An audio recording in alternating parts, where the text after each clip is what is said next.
Hey everyone, welcome back. Today's video will be on the all-new Bluesound Powernode Edge. This is a new product that has been released by Bluesound. It is essentially the little brother to the Powernode. It does basically the same thing. It's an amplified music streamer, but it's just less power, smaller form factor, and cheaper price.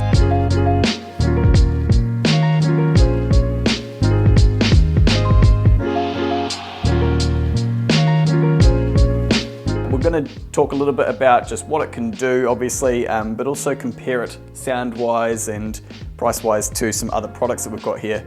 Obviously, we're going to compare it to the standard Bluesound Powernode because everyone's going to want to know what one should I buy, depends on your speakers, all of that.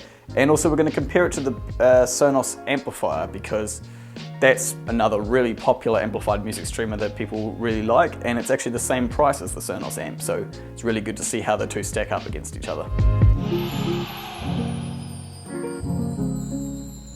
So in terms of inputs and power and stuff like that, compared to the standard Bluesound Powernode, it has the exact same as what the Powernode already has, with one exception. It doesn't have two analog/optical inputs. So just to be clear, the Powernode Edge has eARC for your TV, an analog input, which is also a toslink input, so you have to sort of choose which one you want to use. It's got USB mass storage device input, Ethernet, obviously Wi-Fi built in, subwoofer output via RCA, and obviously power and speaker wire outputs. So that's the exact same as what the Powernode has, except the Powernode has that additional optical or analog input. The other big difference between them is the form factor. You can see that the Powernode Edge is quite a bit smaller. It is only 45mm thick, so they have kind of designed it with the intention that you would use it in TV setups, and you could potentially mount this on the wall behind the TV, because it does actually come with a wall mount, which is something I really appreciate Bluesound doing. And for the same reason that they kind of intended this device to be more hidden away rather than on display, that's why they haven't gone with the full motion touch control system on the top like they do with the Node and the Powernode. They've given you some very basic controls in case you need to access them, but they haven't given you the full touch slider and presets and everything like that. Just basic volume up and down, skip and pause. And then in terms of actual audio specs, they're roughly the same as one another, except the big difference being the power, obviously. The Powernode Edge has 2x 40 watts per channel, and the Powernode has 2x 80 watts per channel. When doing a listening test in terms of volume output, I found that I could actually listen to the Powernode Edge on these big Silver 300 floor standing speakers at maximum volume without any breakup whatsoever, so that's quite cool. Volume was quite listenable at maximum volume. It was about 70% of the volume of what the Powernode would do, so the Powernode will go a little bit louder. It also will give you a lot more bass and scale. So in terms of what you should power with these devices, the Bluesound Powernode, obviously being the more powerful one at 80 watts, is what you would want to use for your main zone, some floor standing speakers or your nice bookshelf speakers, wherever your main point of listening is going to be. And then if you have more zones, that's where the Powernode Edge is going to come in.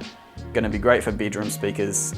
It's going to be perfect for things like in-ceiling speakers, in-wall speakers, bookshelf speakers, small floor standing speakers. I was able to power these Silver 300s, as I said, but I would generally recommend maybe the size down from this, the Silver 200s. That sort of smaller floor standing speaker is going to work well with this.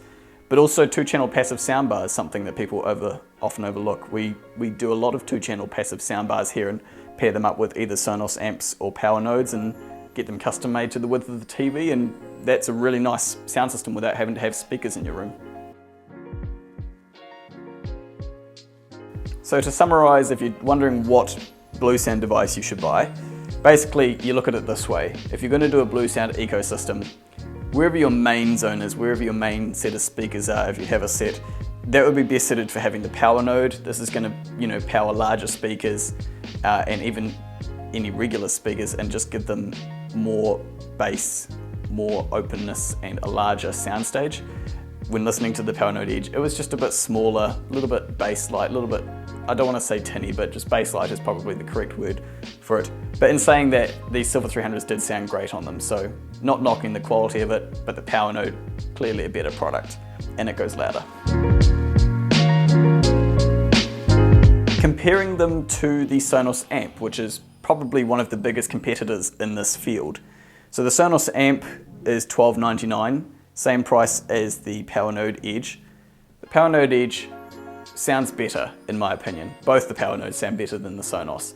They are a high resolution player, Sonos is not, so these guys will go up to 192 kilohertz, 24-bit, whereas the Sonos is locked off at 16-bit, 14.4 kilohertz. So if you can play MQA files from Tidal, you can play high resolution files from Qobuz on them, and they just have better quality components in them. The sound, I would say, is generally just cleaner, more sweet. You get more resolution in the fine details up in the high frequencies.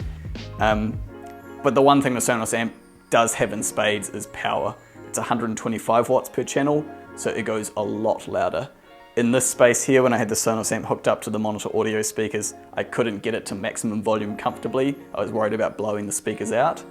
Whether that's a good thing or not, I guess is really up to you. I think that the Bluesound is a better product, so you can put it up to maximum volume without breakup. So yeah, it kind of depends on what way you want to go. What is your priority? Is it just power and affordability, or is sound quality a priority for you? If it is, I'd say Bluesound is going to be the way to go.